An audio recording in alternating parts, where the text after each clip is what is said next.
Olá, meus amigos e irmãos, que a graça e a paz esteja com todos vocês. Aqui Davi Vieira, estou aqui para fazer a continuação da conversa, do bate-papo, da entrevista com o pastor Carlos Magno, que foi o primeiro pastor, ex-bispo da Universal, a fazer denúncia pública contra a liderança, a hipocrisia da instituição Igreja Universal do Reino de Deus na década de 90, no Jornal Nacional da TV Globo. Eu estou conversando com ele, esse é o quarto vídeo que eu faço com ele. Agora a gente vai entrar num assunto muito sério. Conforme vai passando os vídeos, vão vindo assuntos mais polêmicos, mais sérios. Eu vou entrar aqui com o pastor Carlos Magno. Alô, pastor, tudo bem?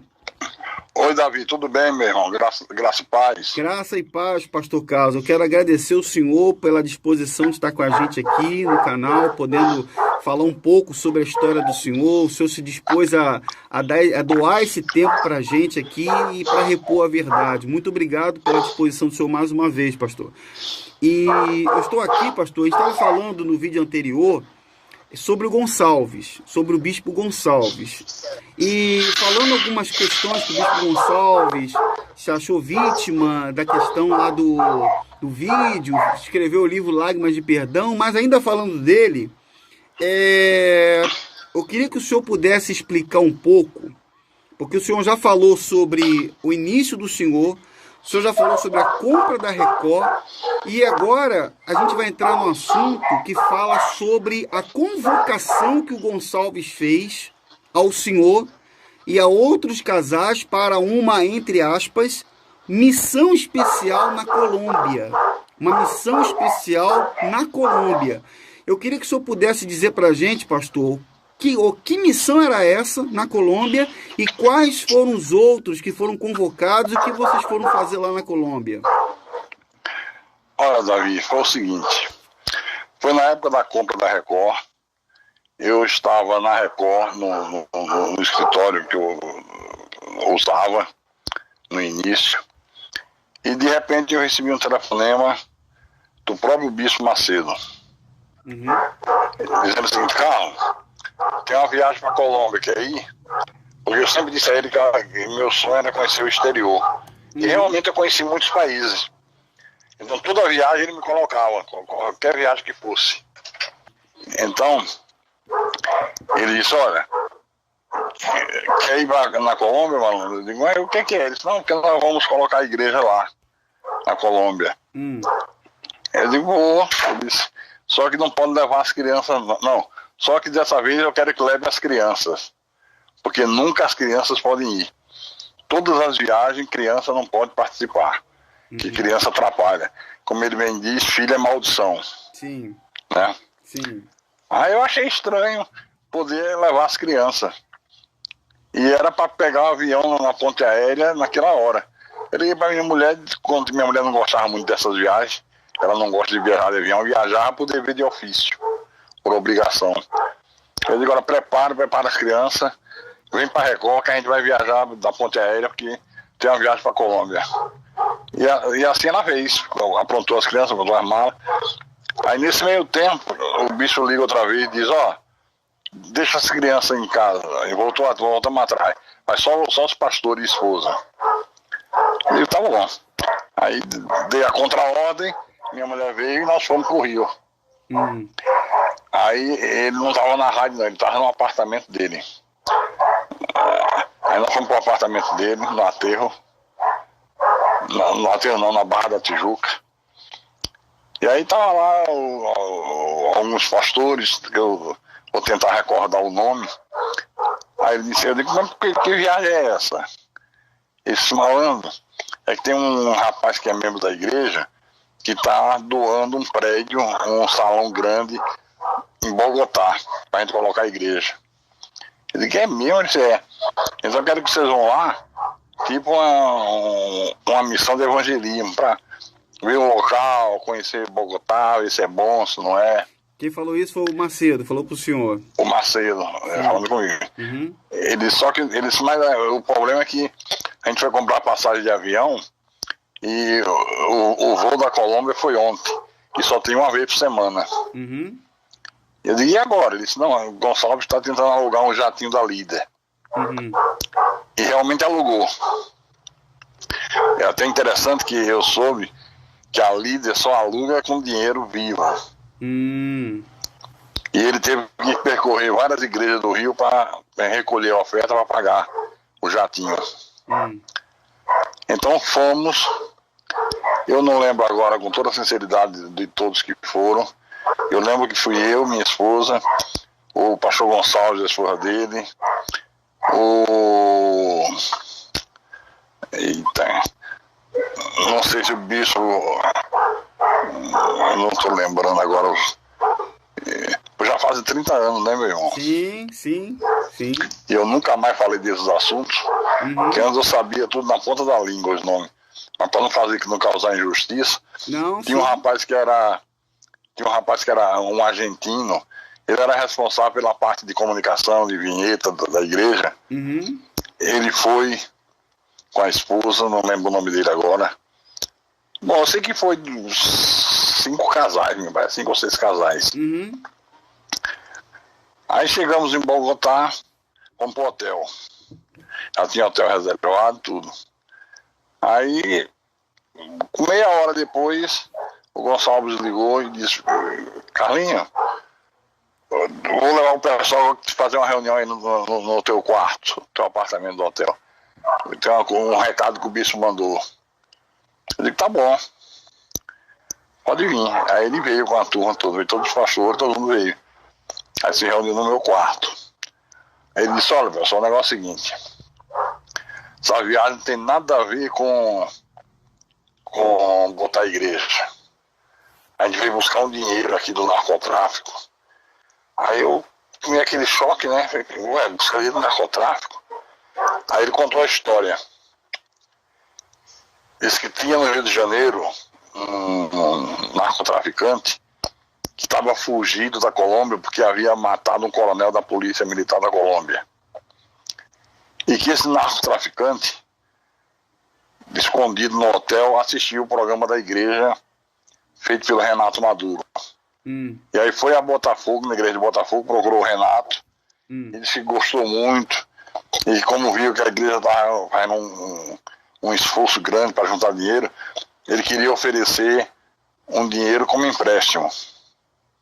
A igreja pagava quando pudesse. Aí, diz que eles tinham tentado a semana toda, através da rede bancária, de doleiro, mas ninguém queria entrar na empreitada, porque qualquer coisa feita com a Colômbia desperta logo a luz vermelha da Polícia Federal, né? Então ninguém quer entrar numa furada dessa. Por isso resolveram ir buscar pessoalmente. Aí quando ele acabou de falar, eu digo: vem cá, e por que era para trazer as crianças? Eles para disfarçar. É mole. Aí, meu irmão, me deu uma ira. Pensa numa pessoa irada. Meu Deus do céu. Eu gritei dentro do apartamento: vocês estão doidos, loucos? Como é que vocês... Quer dizer que botar os filhos da gente em risco e se pega e joga todo mundo na penitenciária, as crianças no abrigo. Como é que ia ficar a história? Vocês estão tudo doidos. Eu não faço a picaretagem, grito, mas eu só não dei uns tapas nele porque Deus não permitiu, sabe? Isso mas a minha vontade é crime de evasão de divisa, né? É? Crime E de logo evasão de aonde, divisa. rapaz? Aí ele disse: calma, Carlos. Calma que eu vou ligar pro bicho. Aí ligou pro Macedo. Conversou com o Macedo. Ele disse: não, ele tá irredutível. Aí ele: fala com ele aí. Aí passou pra mim. Aí eu falei com ele. É a mesma coisa. Bicho, eu não concordo. De jeito nenhum. Não tem acordo. Tô indignado. Como é que ia botar as crianças? Por que é que o senhor não veio? Por que é que não trouxe seus filhos, suas filhas? Eu falando com ele por telefone, né? Aí ele: Carlinho, você tem que pensar que para Jesus até gol de mão vale. Ah, então foi nessa aí que ele falou pro senhor, né? Até gol de mão valia. Foi nessa situação que ele falou. Foi. Aí eu disse: não, bicho, não tem a coisa, me desculpe, me perdoe, mas isso eu não vou fazer mais de jeito nenhum. Se minha mulher quiser fazer, ela que faça, mas eu não vou fazer. Aí ele ficou irado: tá bom. Deixa eu falar com o Gonçalves. Aí não sei o que falou o Gonçalves. Sei que a história era que as irmãs do traficante iam levar no hotel. Mas demorou 2 dias e não apareceu ninguém. Aí ligamos pro Rio e o cara no Rio, não, é porque elas estão com dificuldade de chegar em Bogotá, que tá cheio de barreira nas estradas, tá demorando. Tá tendo que pegar desvio, fugir de barreira de polícia, sabe? Uhum. Aí marcaram um dia de manhã que uma mulher ia no saguão do hotel para dar as instruções. Aí desceu esse rapaz, que eu não lembro o nome dele agora, que era o cinegrafista da igreja. Ele desceu para falar com essa mulher. A mulher foi, de jeito que estava vestida de vermelho, óculos escuros, tudo como ela falou. Aí ela passou o endereço de uma casa nos arredores de Bogotá para eles irem lá. Aí eles foram. Chegaram lá, estavam duas irmãs do cara. E as irmãs muito desconfiadas, mas por que ele está fazendo isso? E por que ele não veio? Mas eu não falei com vocês pessoalmente por telefone. Ela desconfiada, né? Uhum. Eu iria ser um golpe. Até que liberaram o dinheiro e um saco de diamante que não estava no esquema. Que eu não sei nem avaliar o valor daquilo, viu? Deixa eu ver se eu entendi. Havia o dinheiro, que era a quantia de $1 milhão e $1 milhão. Mais o saco de diamante. Mais o saco de diamantes. E que o senhor não faz nem ideia de quanto que estava avaliado aqueles diamantes. Não, e ninguém tinha falado de diamante até então. Ninguém sabia nada disso. Meu Deus do céu. Mas e aí? Aí trouxeram pro hotel. E aí a reunião era o seguinte: qual é a melhor hora para sair, pegar o avião? Aí cada um dá uma ideia. Até que chegaram à conclusão, os pilotos ajudaram, disseram que era bom 2 horas da manhã. Que 2 horas da manhã não tinha voo na Colômbia e certamente estava vazio, não ia ter muitos problemas. Aí tá bom, quando foi meia-noite começou todo mundo a se preparar. E fizeram isso tudo no meu quarto. As mulheres botando os maços de dólares com fita crepe, amarrando na perna, na coxa, no abdômen. A esposa do senhor chegou a colocar também? Aí minha mulher também colocou sobre o seguinte argumento. Ela disse, olha, a gente não aprendeu que ele é um homem de Deus, se houver alguma coisa errada, ele vai prestar conta a Deus, então eu vou levar. Se é errado, ele vai se acertar com Deus, não sou eu. Eu digo, bom, isso é problema teu, eu não participo de nada. Nada vezes nada. Aí 2 horas da manhã, todo mundo já estava no aeroporto. Eu fiquei separado do grupo, fiquei bem distante. E digo, vocês embarcam, eu embarco por último. E se tivesse alguma coisa, se eu descobrisse algum deles lá com dinheiro, eu não ia ser preso, eu não estava no grupo. Meu Deus do céu. Entendeu? Mas passou tudo na maior tranquilidade do mundo. Meu Deus do céu. Aí eu fui sozinho, pronto, passei também sozinho. Eles já estavam dentro do avião, entrei. Avião comercial comum, né, senhor diz, né? Não, avião fretado da TIM. Da TIM não, da Líder Táxi Aéreo. É verdade, sim. Um jatinho. Uhum. Aí começamos a voar. Aí o Bispo Gonçalves levantou uma questão. Onde fazer o check-in, né? O check-out com menos perigo de ser descoberto. Aí ele falou com o piloto, disse, piloto, nós fizemos algumas compras, compramos um videocassete. Mentira, que lá não é nem lugar de compra, lá tudo é caro, sabe? Mas o piloto ou engoliu porque quis, ou sei lá por quê. Aí o que é que a gente faz, o que é melhor pra gente fazer o check-out sem o pessoal apreender o que a gente comprou? Aí o piloto disse, o melhor é Manaus. Em Manaus eu conheço todo mundo, lá a gente resolve a parada rápido 100%. E aí fazendo em Manaus, ao invés da gente descer no Santos Dumont, aquele aeroporto ali dos Flamengo, como é que chama? Do Galeão? No Rio? É no Rio. Santos Dumont, Galeão. Não, é Santos Dumont. Santos Dumont. Em vez de descer lá no outro... Galeão é na ilha, é outro, diferente. No Internacional, a gente já desce direto no Galeão. E assim foi feito. Parou em Manaus, o cara desceu, daqui a pouco voltou, pedi o passaporte de todo mundo e $100 de cada um. Você vê? É mole. E aí pronto, tudo bem, liberou tudo, carimbou todos os passaportes. Chegou no Galeão, desceu direto sem fiscalização, sem nada. Quer dizer, se aquele avião viesse com toneladas de cocaína, entrava do mesmo jeito. Não, e isso é? provavelmente deve acontecer aos montes, né? Deve acontecer aos montes. Deve acontecer. Droga, arma. A corrupção existe, impera, né? Mas depois que o senhor chegou aqui, essa turma chegou aqui no Rio, qual foi o destino? O destino foi abolição? Não, aí desceu no aeroporto, aí mantiveram contato com ele, ele estava na Rádio Copacabana, que é bem pertinho lá, do aeroporto. Aí eu peguei e disse à minha mulher, olha, eu não vou lá, eu vou direto para São Paulo. Aí disse, então eu deixei no banheiro tirar e passar para uma das esposas, né? Aí foi com a esposa do Gonçalves no banheiro, tirou o que ela tinha, passou para a bolsa da esposa, não vi mais fiscalização de nada.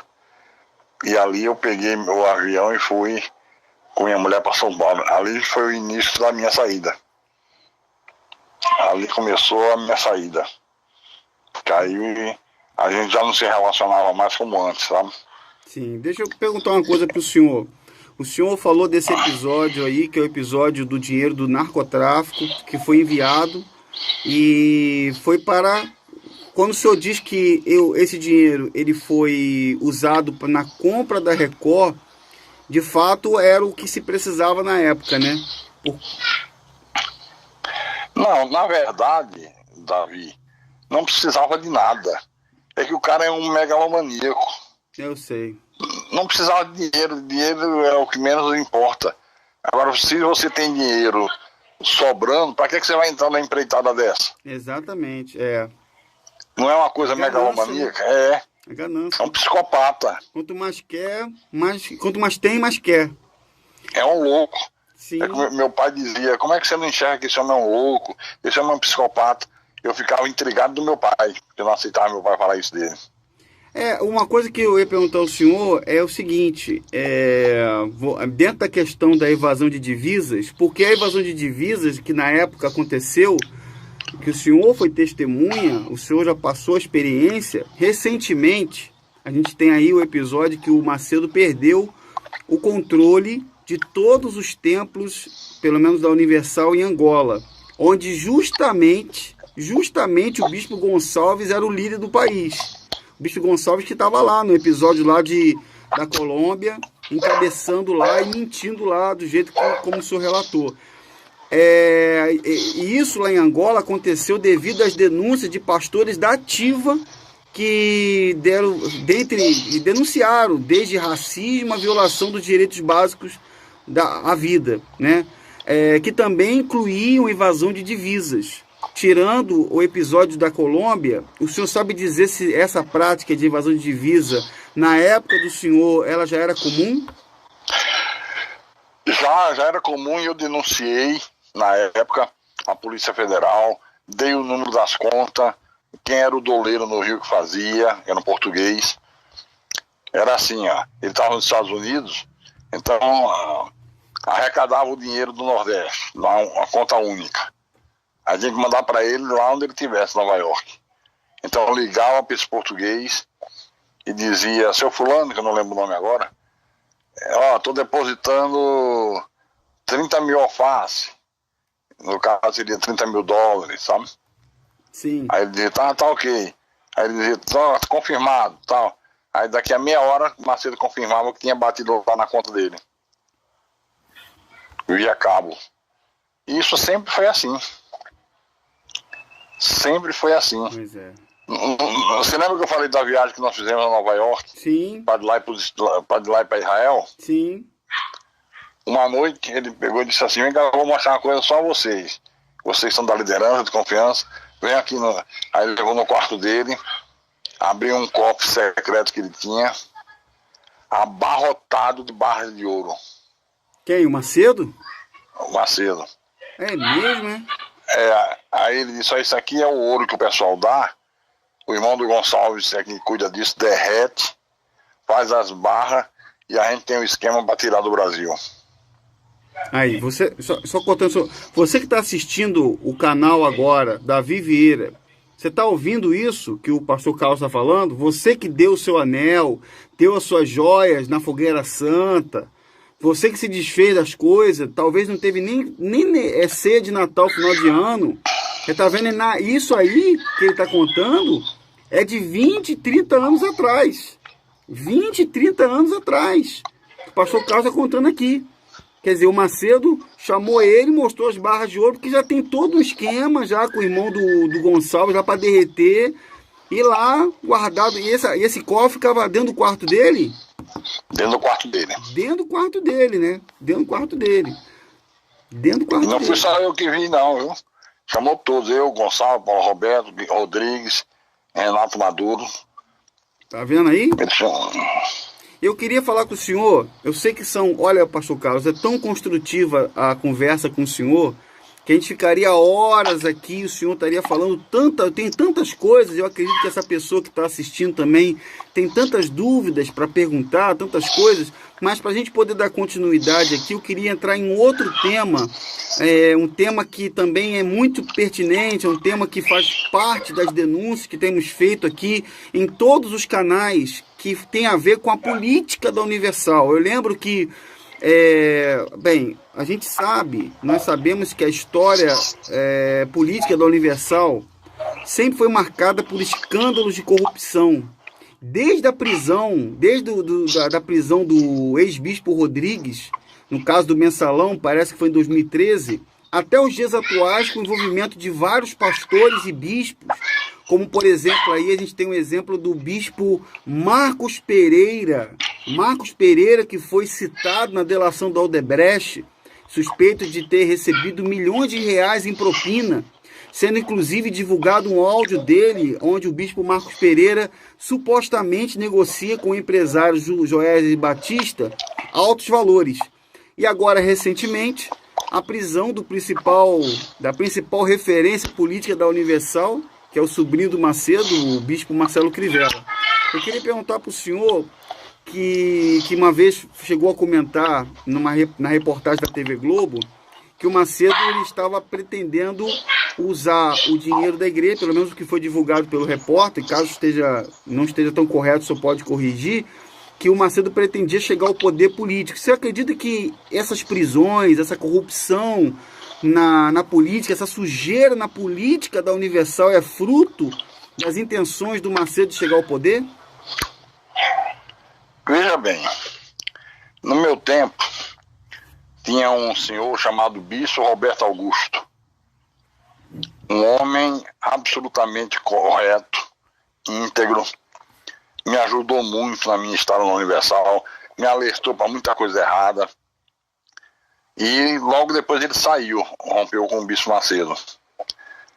E eu participei de todo o drama da saída dele. Uhum. E ele dizia para mim: Carlos, tenha muito cuidado para não botar você em rabo de fogo, ele chamava a expressão, em rabo de foguete. Porque ele foi eleito deputado federal. Sim. E naquela época, o cara era eleito deputado. Então suponhamos que o salário era 30 mil. Uhum. Então ele tinha que devolver 25 para a igreja e ficar com 5. Uhum. Aí o bispo dizia: mas você já tem o salário de pastor, ainda vai pegar mais 5, malandro. Essa palavra malandro é característica dele falando, sabe? Uhum. Faz parte do linguajar quando tá nos bastidores. Sim. Então era assim, o deputado se elegia, essa quantia ia para a igreja, para o Macedo, e o cara ficava com um pedacinho. Então eu tenho absoluta certeza, tão certo como Deus vive, que essa corrupção do Crivella no Rio, do Marcos Pereira, do Rodrigues, o Macedo comanda tudo isso, Davi. Nada é feito sem ele ter conhecimento. Uhum. E antes dos caras fazerem, tem que consultar ele: tá, tem uma proposta, tal empresa quer corromper, milhões de reais. Sim ou não? Sim, mas faça com cuidado. Agora passa para a igreja, eu te dou um pedacinho. Eu tenho absoluta certeza. Não tenho medo de errar. Porque sempre foi assim. Porque, se o senhor me permite, o que a gente tem hoje de relato de pastores e pessoas que a gente vem divulgando nos canais, é que o que dá a entender, não sei se na época do senhor era assim, que quando, por exemplo, eles estão fazendo uma coisa errada e tá dando certo, o que dá a entender é isso, tá errado e tá dando certo, o Macedo falava assim, a liderança fala assim, ó, vai em frente, tipo, vai em frente, agora se pegar, se te acharem, isso é contigo, tipo assim, olha, a gente não tem nada a ver com isso, e eles tiram dele da reta. Eu não sei se na época do senhor era mais ou menos isso, porque o que acontece hoje, o que parece é isso. Por exemplo, fazendo uma comparação aqui, na questão, voltando um pouquinho na questão da evasão de divisa, na África, muitos pastores reclamaram disso, que quando eles vinham para o Brasil, tu vai ver tua família no Brasil, mas tu vai levar esse dinheiro aqui. Se pegassem um pastor na alfândega, com aquele dinheiro, eles diziam que estava roubando. Então, no caso da política, também acontecia a mesma coisa. Pastores envolvidos com corrupção, eles vão dizer, não, isso é o deserto deles. Recentemente, o próprio Macedo colocou lá numa publicação no Facebook, quando falaram do Crivella, eu postei isso no meu Instagram. Bispo, vamos orar. O Macedo botou assim, eu passei pelo meu deserto, a minha prisão, o Crivella, ele está passando pelo dele. Quer dizer, que raio de deserto é esse? Que raio de deserto? Ele tem uma tática que ele usa muito. Quando tem que tomar uma decisão, vou consultar o conselho de bispos. Tá. Não existe conselho. Pé de elefante. Isso é mentira. Mentira. É uma maneira de... Normalmente ele faz isso quando ele quer tomar uma decisão que vai desagradar muita gente. Não foi eu, foi o conselho de bispos que decidiu. Entendeu? Sim. A ideia que o leigo tem é que tem um conselho que reúne lá 100, 200, 300 bichos e ora, discípulos. Mentira. Tudo mentira, não existe nada disso. Tá vendo aí? Pois é. Eu queria entrar em outro assunto com o senhor, aproveitando a oportunidade. Só para poder lembrar aqui, eu estou falando com o pastor Carlos Magno de Miranda, o pastor que foi o primeiro a fazer denúncia pública contra Edir Macedo na década de 90, foi divulgado no Jornal Nacional da TV Globo, a denúncia em que mostrava o Bispo Macedo fazendo aquela reunião do Daodece. Eu estou conversando com ele agora aqui, e nós já gravamos alguns vídeos, e eu estou aqui no 4º vídeo falando com o pastor Carlos sobre esses assuntos. Pastor, eu quero entrar num outro assunto com o senhor aqui, diferente desse. Eu sei que são tantos assuntos para falar, tantas coisas, mas eu quero falar um pouco sobre o seguinte. Eu tinha comentado anteriormente que no filme, o senhor sabe bem que o Macedo fizeram 2 filmes. O Macedo pediu que fizesse para ele 2 filmes, fantasia, de ficção, para louvor e glória dele. Um filme que exalte ele, filme de ficção, de fantasia, nada a perder, nada a perder 2, que só pode ser para a glória dele, para a glória de Deus que não é. E esses filmes arrecadaram milhões de reais, onde ele é retratado como um super-herói. Um homem que é tipo um guru, né? Que passa por tudo, que vence. Isso. Né? Só que tem um detalhe. Mas por outro lado, o senhor ganhou um papel nesse filme também. O senhor ganhou um papel no filme de super vilão. No filme que o senhor estava no meio deles. O senhor era o homem que registrava tudo em vídeo, de maneira tendenciosa, e depois se rebelou. O que o senhor acha disso, dessa participação direta lá no filme do Nada a Perder? Olha, veja bem, o primeiro filme eu assisti porque um pastor do lado do Belém do Pará, que é meu amigo do Facebook, me disse: pastor, o senhor já assistiu o filme que saiu do Bispo Macedo? O senhor está no filme. Eu digo: não estou sabendo, isso está na Netflix. Aí um dia depois eu resolvi assistir. Assisti, mas não vi nada se referindo a mim, né? Mas pelo menos deu para assistir todo e dizer do que eu assisti, 99,99999% é mentira. É tudo mentira, tudo fantasia. Ele é racista. Isso ele não colocou no filme, colocou que ele não é. Filme, não acredito. Ele esqueceu de botar essa parte?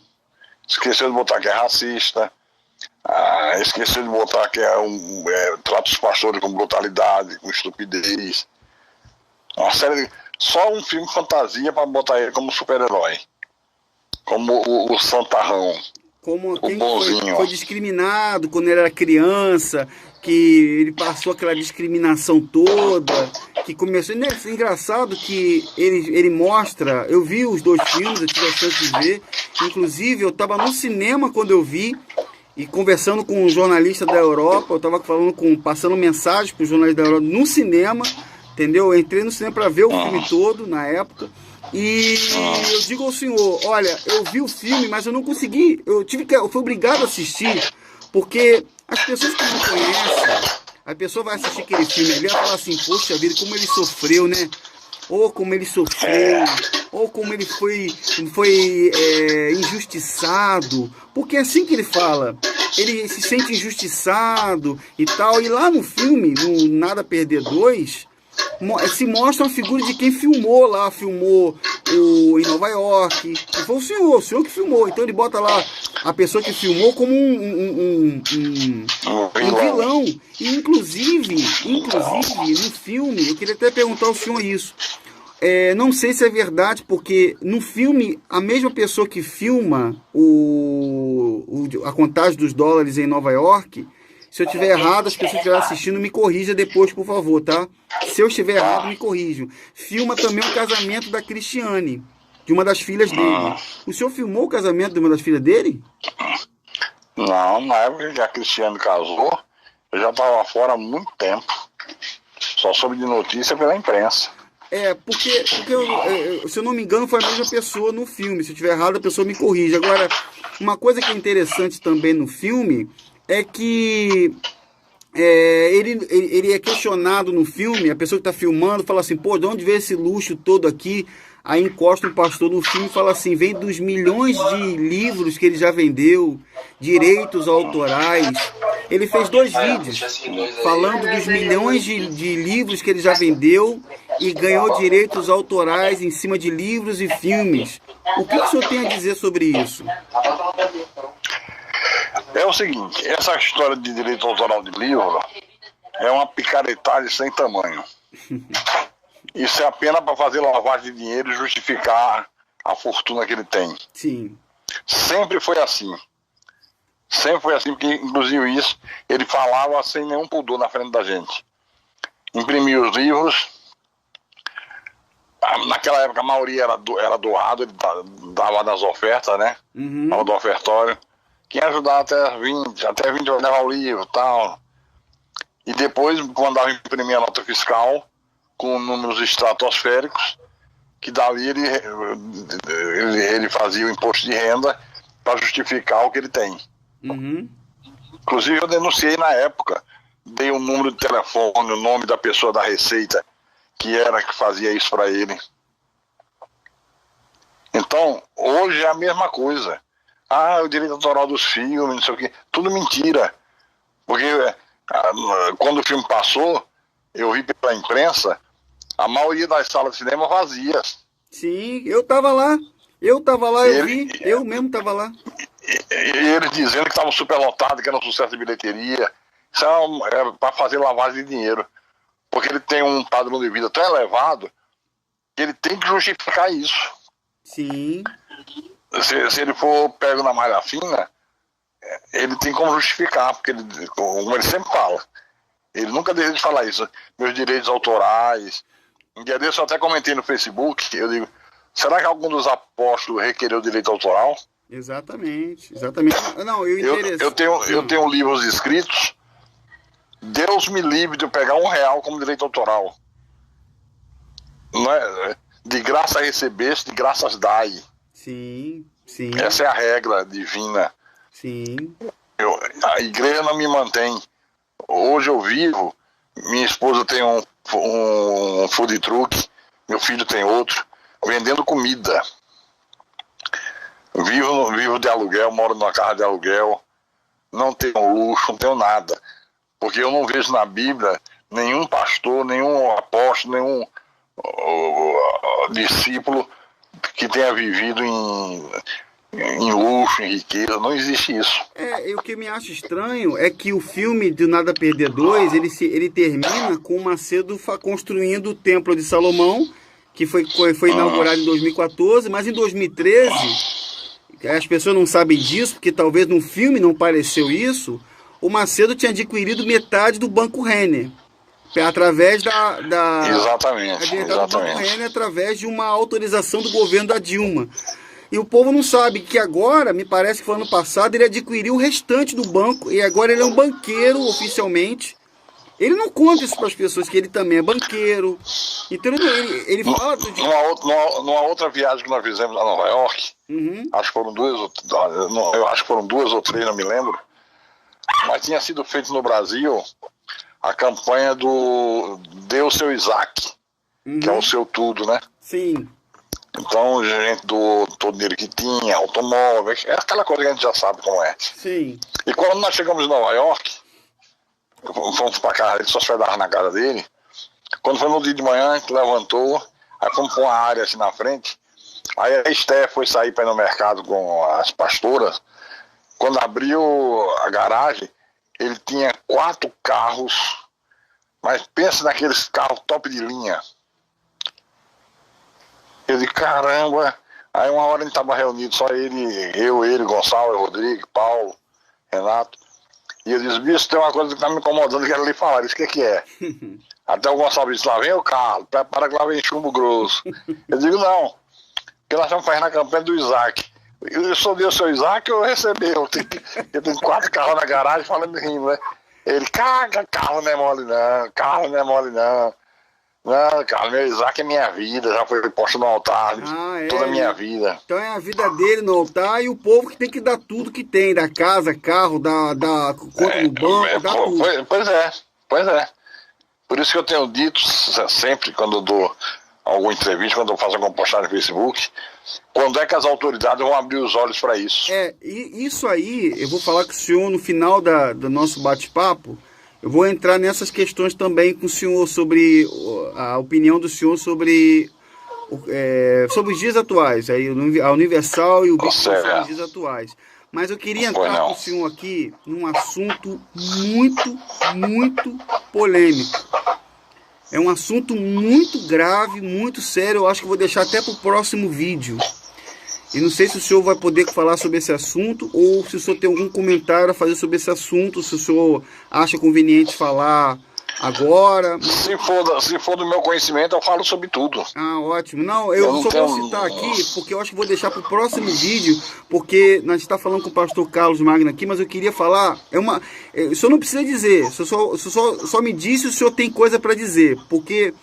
Teve uma vez, pastor, se eu não me engano, não sei se foi numa publicação no Facebook, o senhor comentou uma coisa, um assunto muito polêmico e delicado sobre um episódio que aconteceu na Dinamarca. Dinamarca. Verdade. Na Dinamarca. Então, um episódio grave e sério que aconteceu na Dinamarca. Só que eu queria deixar esse assunto para o próximo vídeo. Pode ser, pastor? Pode ser. Então legal, então fica combinado assim. Quero agradecer a você que está com a gente aqui. Nós estamos fazendo aqui mais um vídeo. Vamos para o próximo vídeo. Estou falando com o pastor Carlos Magno. No próximo vídeo a gente vai falar sobre um assunto muito, muito polêmico, muito delicado, que envolve a alta cúpula da instituição Igreja Universal de Deus. No próximo vídeo, tá certo?